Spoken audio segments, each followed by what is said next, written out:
Hey, thank you for being here. Tonight is senior night. Can we give it up for the seniors one more time? One more time. Hey, we wanted to take a second tonight to hear from some of our seniors and encourage our seniors and love on our seniors in the room. But we're going to take the next few moments to just hear from some of our seniors of how God has worked in their life. We're going to hear from 3 of our student leaders. Here's what I need you to know before these 3 people come and speak. You need to know that they're amazing. You need to know that they love you. You need to know that they love the Lord and that God is at work in their life. And we wanted you to be encouraged by them and just to hear from them as we celebrate them tonight. And so tonight I have with me Audrey. Can we give it up for Audrey? Let's go. You got a fan club, front row right there. Let's go. Audrey is one of our student leaders here. So Audrey, tell us a little bit about yourself. What grade are you in? Tell us a little bit about where you're at in life. Yeah, so like you said, I'm Audrey Lemon, and I am, like you said, a student leader. And what's crazy is that tomorrow at 7, literally like exactly 24 hours from now, I'll be sitting in those middle rows and about to walk on this stage to graduate. Let's go. Right tomorrow. Let's go. Awesome. I know, yeah. And I'll be graduating from Fairgrove.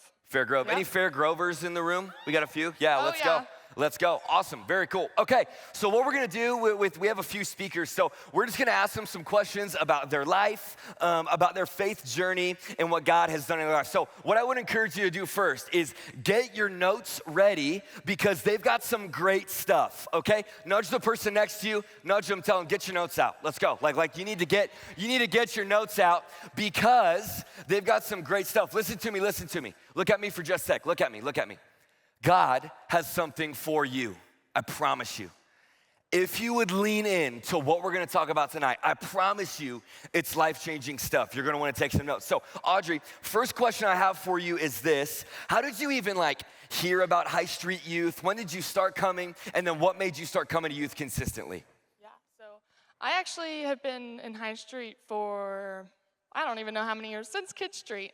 So I've been here for a long time, and my family's always grown up in church. We've always loved Jesus, and we've just always grown up in church, and my family prioritized going to church, but youth has just been a whole different story. Like Kid Street and the transition to youth was like, wow, look at all these old people. Like I was like baby Audrey, only 12 years old, and man, it was so exciting. And I encourage for the new 6th graders in the room.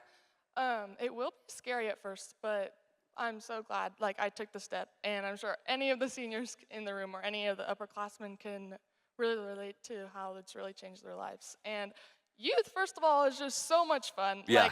Every single time I come in, Wednesday, Sunday, or anything after, it is what we say in student leadership, but it's a joy bomb. Bomb. Let's go. Yes. And one of my favorite parts about youth is that we do color wars in the summer, and Yes. It's so much fun. And camp, and there's multiple things that have just really changed my life. Yeah. So. Absolutely. How many of you have been to Tribes before? Raise your hand if you know what Tribes is. Yeah. If you've never been to Tribes, you're going to want to make sure to come to Tribes because that's where Color Wars is at. Audrey, I'll ask you this. You've obviously been at High Street for a long time, and you talked about how you just, from Kid Street to youth, you just kind of made that transition. So that's a lot of time between first going into youth and to right now. What maybe is one or a few ways that God has maybe changed your life or worked in your life since you've been at High Street Youth?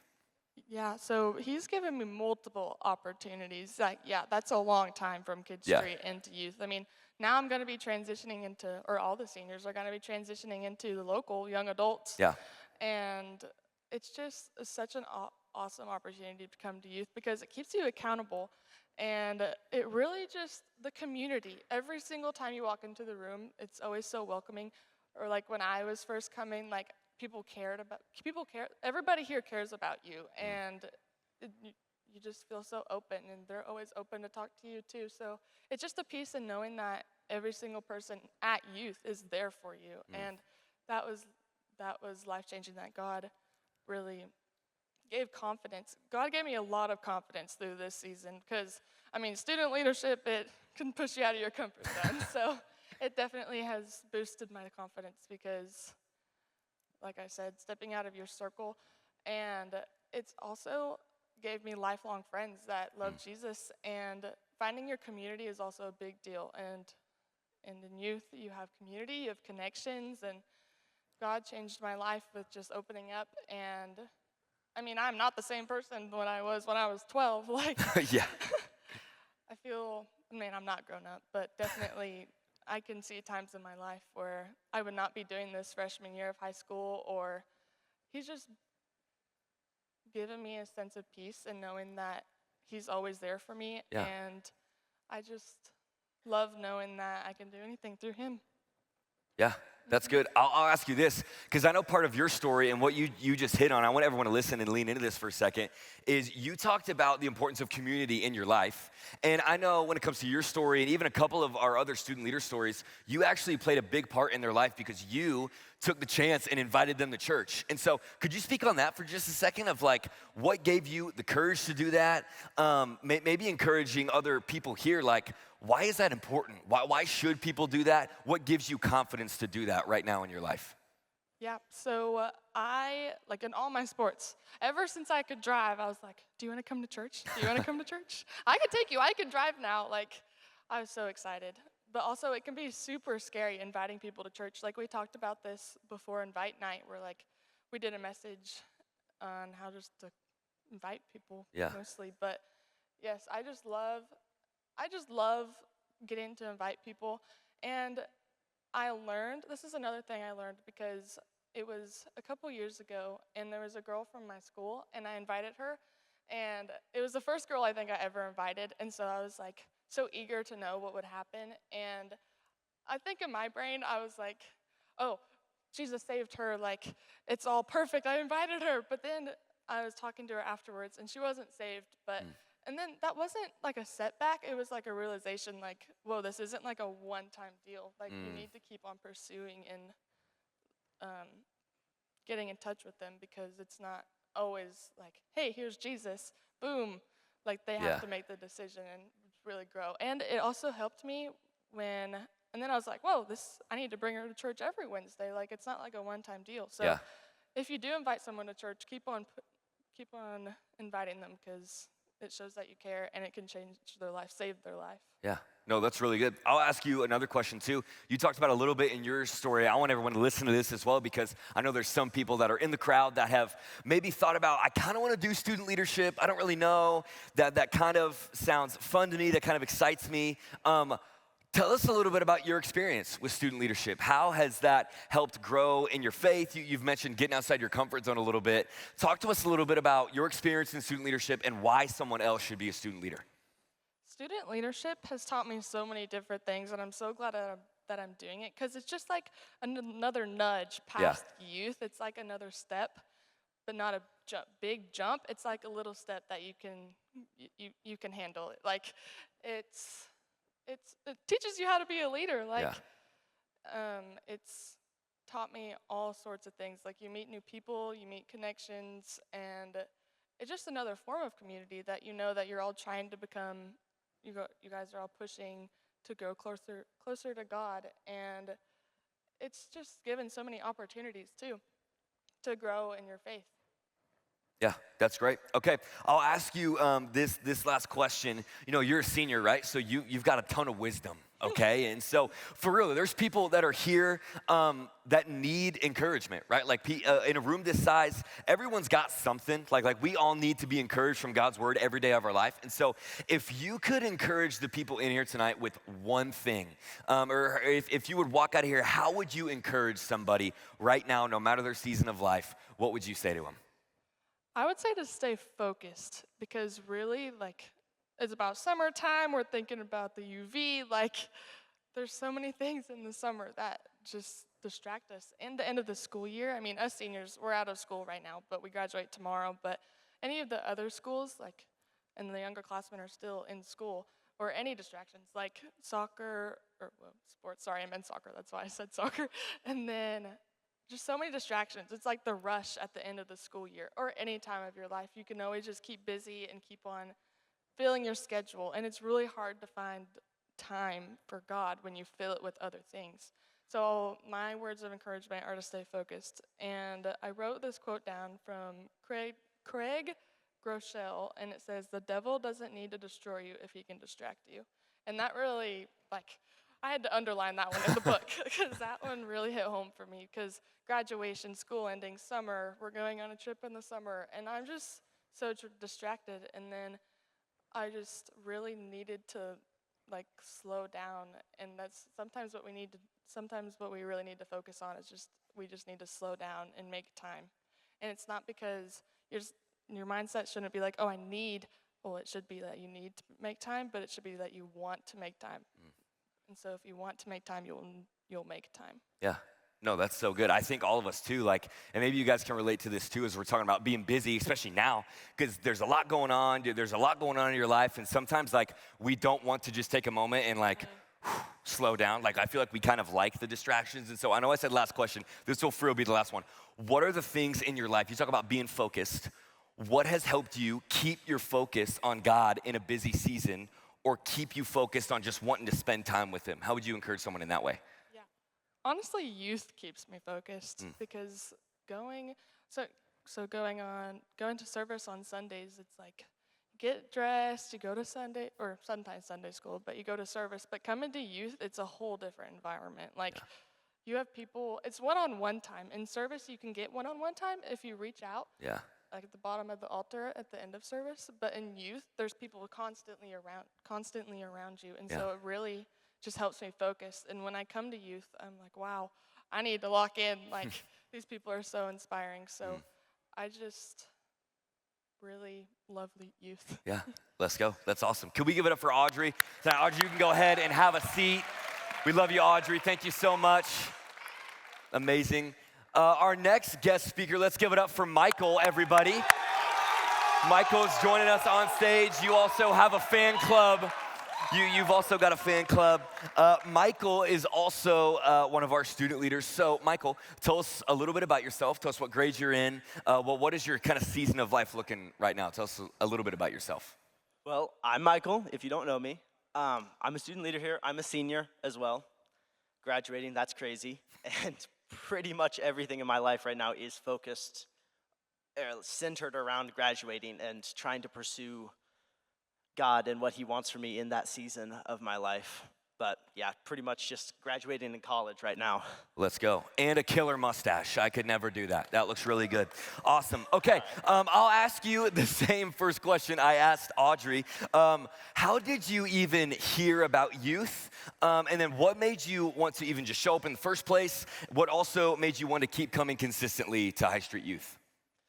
Yeah, well, I was actually invited at last spring's invite night by Naomi, and I had a lot of friends who also had agreed to come, and so I was like, man, I'll just check it out, But once I got here and I started making connections and finding community, and I got plugged in and I started hanging out with Isaac and Ryan Mills and started getting some guidance into my life, it really opened up a spiritual level of depth that I honestly had no idea was even possible, that it could happen for me.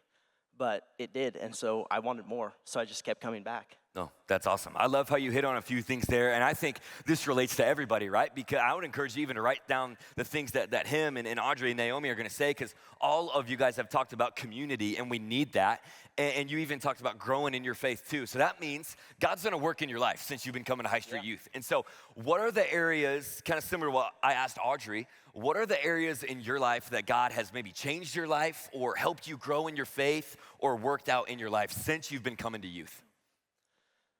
Well, when I grew up in a small, tiny country church that had 6 total youth members. So there was nobody there, and I was the oldest among all of them. And so there wasn't really any growth there. And I learned stuff about the Bible, and I had put my faith in Jesus, but I never had really built a relationship with him before.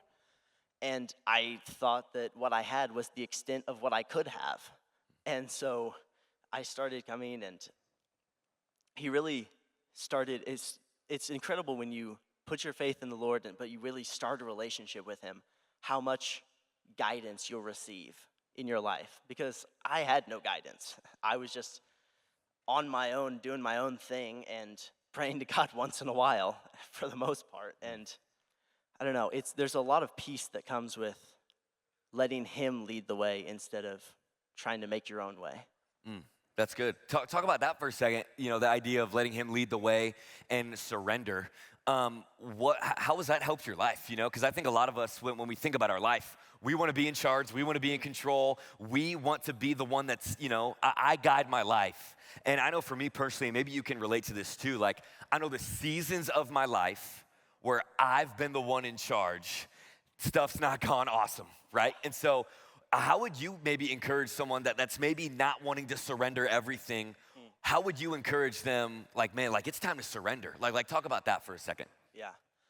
Well, I struggled with that a lot the entirety of high school. I just didn't really fully want to give my yes to God because I thought that somehow it would make my life, I wouldn't be doing what I'd want, or I wouldn't be fulfilled, or I wouldn't have peace in my life because I wouldn't be, I don't know, pursuing my own desires.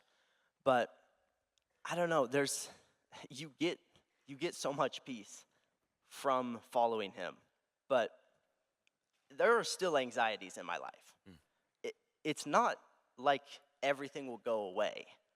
You will still have struggles and you will still have stress, but you can give it to God and you can have faith that he will take it for you and he'll lift it off your shoulders. So you don't have to carry it anymore. All you have to do is put your faith in him and he'll help you along the way.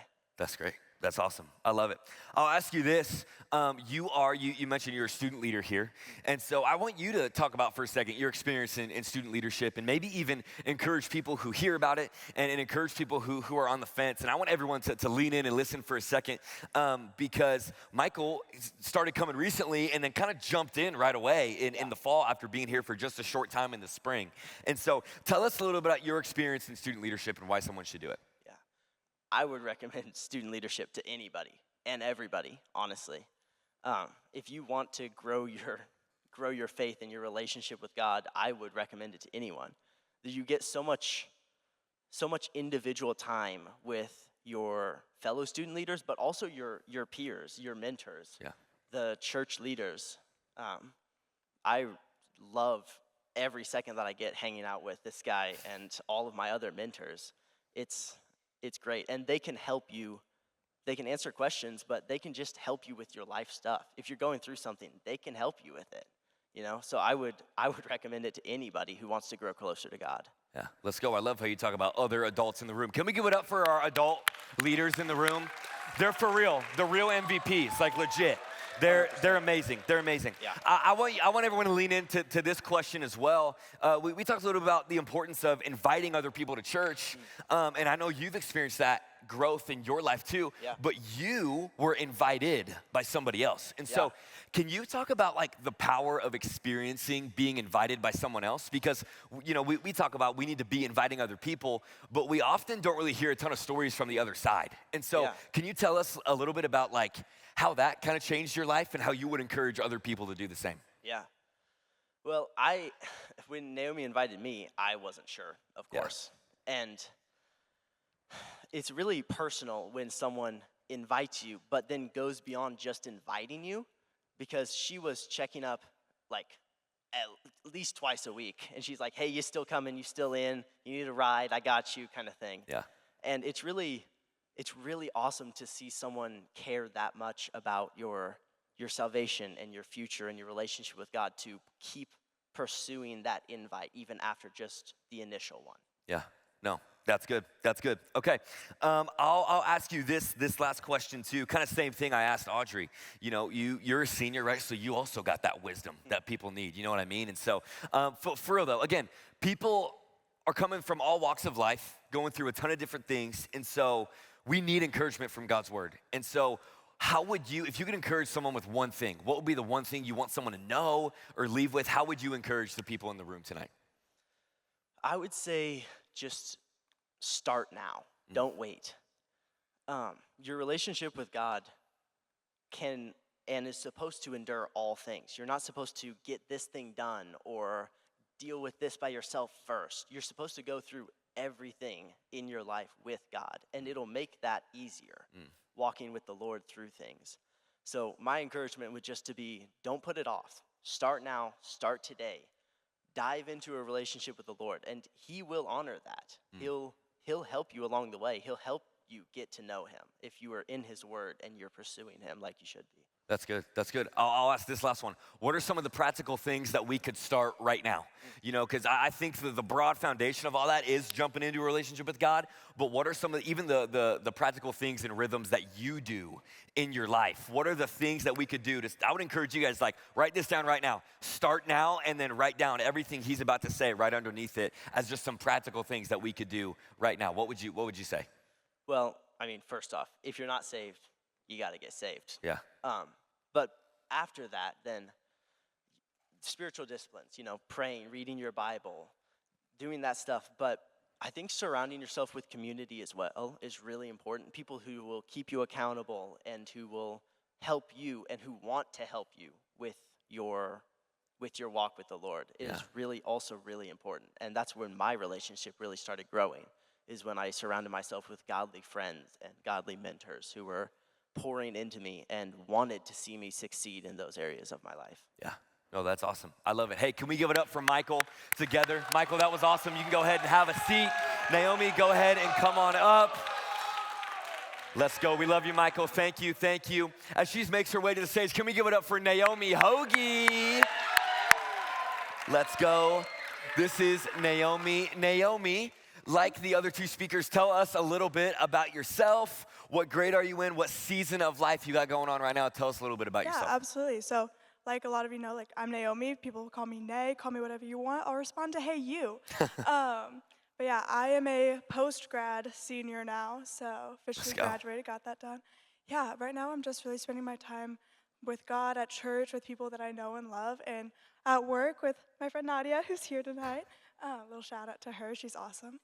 But yeah, I'm just really just chilling, trying to find my place in life, trying to figure out what I'm doing and what's going on, and just searching for God in that. Yeah, that's amazing. Hey, but before we keep going, I want to encourage you guys with this. We've heard a lot of good truth, and I would encourage you, keep taking notes. And what I love about each one of these people and all of our student leaders and all of our adult leaders is that they love God. One of my favorite passages of the Bible is found in Acts 4, and it describes some of the disciples of Jesus, and it talks about how they could not stop sharing the message of Jesus. And just based off how they act, Acts 4:13 says that everyone looked at those men and they could tell they had been with Jesus.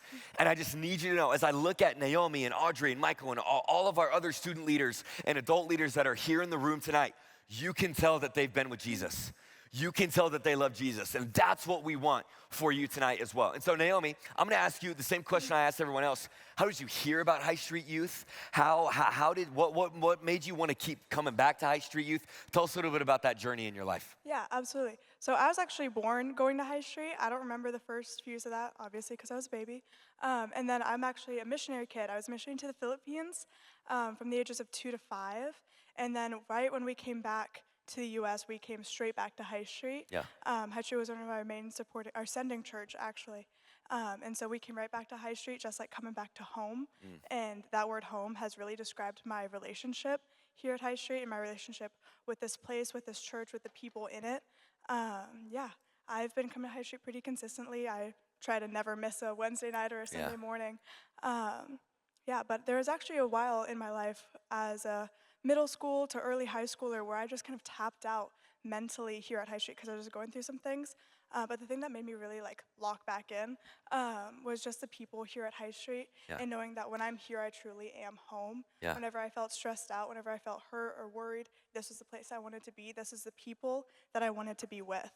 And so that's really what's kept me here at High Street, is knowing that when I'm at High Street, I'm at home. Let's go. I love it. I love it. I'll ask you this as well. You know, you talked about you've been here for a while. Even in youth and beyond, how do you feel like God has changed your life since you've been coming to High Street Youth? What has he done? What has he grown you in? How has he grown you in your faith and your walk with Jesus since you've been coming to High Street Youth? Yeah, absolutely. So like you said, I've been here for a while. I've been here my whole life. And it feels like a lot of people, when they're talking about their relationship with Christ, it's like there's a time frame. Like, oh, when I hit 5 years, I'll be a good Christian. I'll be a good person now. That's not the case. For me, I really felt a change in my walk with God whenever I rededicated my life to Him in 2024. I just asked God to step back into my life and to really like focus on Him. But something that's really changed my life is showing up for God. I've been able to do that through like student leadership program, through volunteering here at High Street, and just really getting locked back in, whether that's like greeting at the front door or anything. That when you show up for God, I've learned that He'll show up for you too. And yeah, and something else that I've learned a lot through High Street and through like growing in my faith is the value of your faith. I like for a long time just thought, oh, if I show up for God, if I like have faith, if I pray, like everything will be good, everything will be great. But I feel like that's a lot like saying, oh, I want to go to church and then not getting off your couch. I have faith, I'll go to church and I'll just sit right here Yeah. and God will just boom, teleport me there. Yeah. But if you want to have faith, you have to act on it. You have to get up, you have to get ready, you have to get in your car and you have to go to church. And that's a lot like having faith. You have to take that step towards God and take Sure. that step in your faith, and God will act on that. God will move when you move towards Him. He'll Yeah. move close to you. So I'll ask you this, you're talking about taking a step of faith in different areas of your life. What have been some of those steps of faith? Maybe it's like a spiritual discipline type thing, or you don't have to get into the details if you don't want to, but even like a season of life where you're like, I don't know how this is gonna happen. Where have you had to take a step of faith in your life? Yeah, absolutely. Like both Michael and Audrey mentioned, being a student leader Yep. has been a big step of faith in my life. As one of my favorite things to tell anybody is the best way to learn is to teach. And so being a student leader, that's taught me a lot about like what my patience level is, how much I don't know about God. Being at church for so long, you think you know everything, but you don't know so much. Yeah.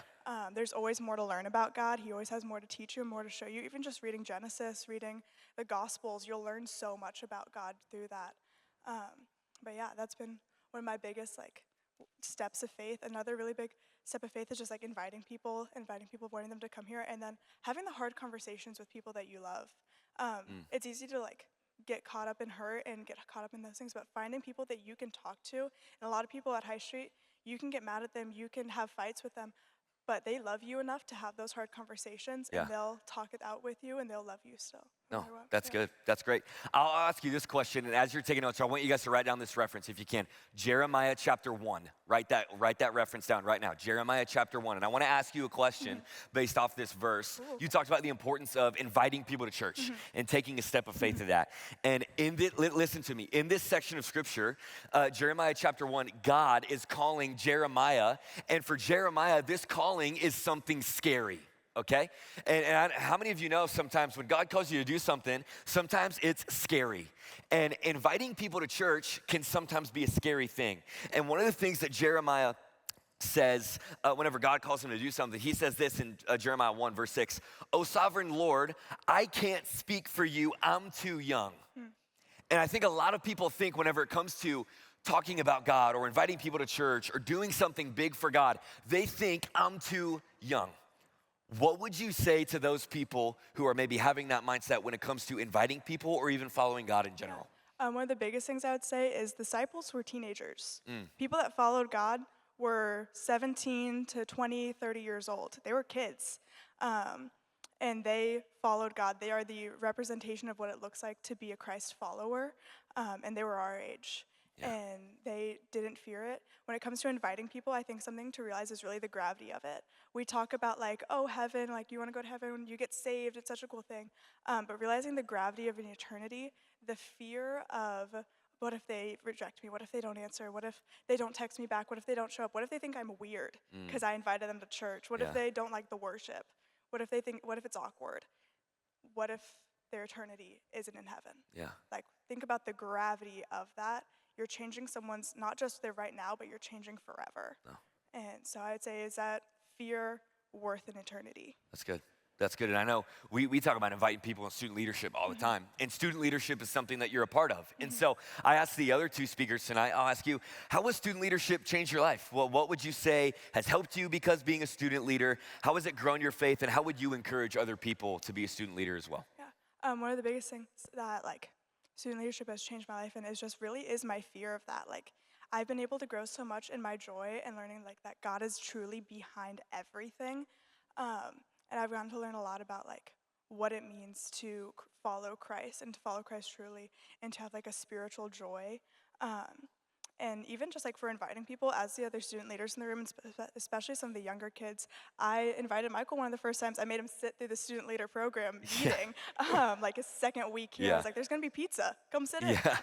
And then they made him take home like 4 boxes of pizza. It was great, you remember We got that. you, I got you, yeah.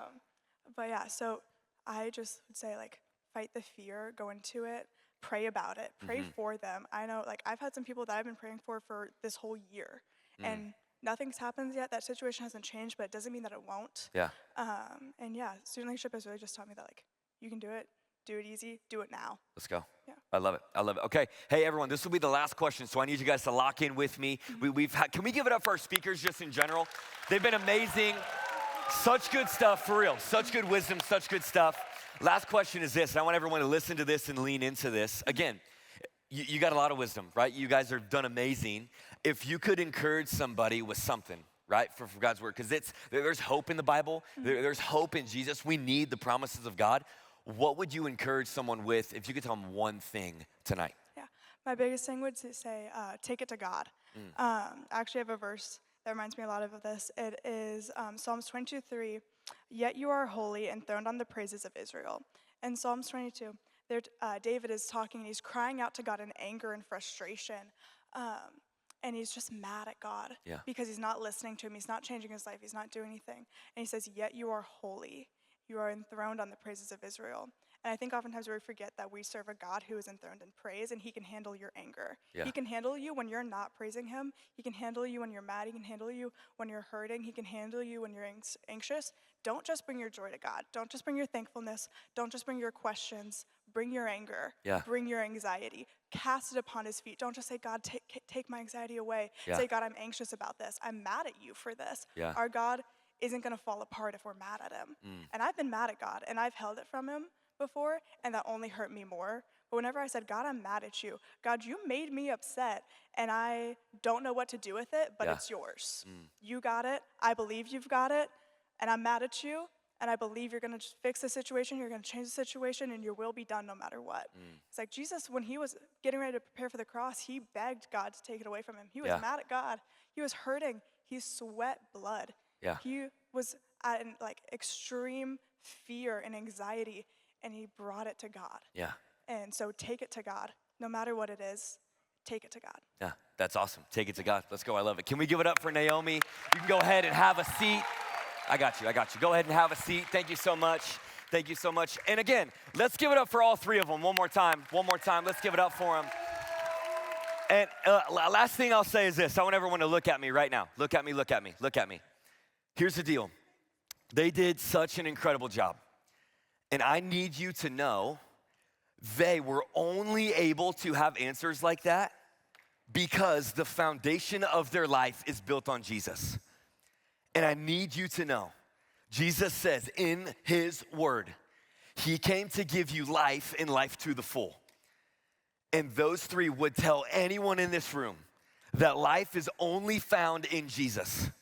Because some people look for life in the bottom of a bottle. Some people look for life in a friend group. Some people look for life in a drug. Some people look for life in another person. Some people look for life in things to numb them. But life and true life that lasts is only going to be found in Jesus. Why? That life is only found in Jesus because of what he did for you and what he did for me, which is coming down to this earth and living a perfect life and dying on the cross for my sin, but also for your sin too. And I need you to listen to me. We use this word sin, and that word sin means there's a separation from God. And that sin separates us from God because he is perfect and holy and above everything else, and we're not. And there's a gap there. But he saw you and your situation and loved you enough. That's why Jesus came, to fill that gap, to die for that sin, because that sin demands a payment. And I can't pay it and you can't pay it either, but Jesus already did. And Jesus on the cross said that payment has been paid in full. It is finished, it is done. And when you turn from your sin and turn to him and put your faith and trust in what he did on the cross, that's where this new life begins. And I need you to know, those three speakers tonight and a lot of other people in the room have that life. And they want you to have that life too. And that life starts by turning from your sin and turning to Jesus and giving him everything. And so in this moment, I'm gonna ask you to bow your heads and close your eyes.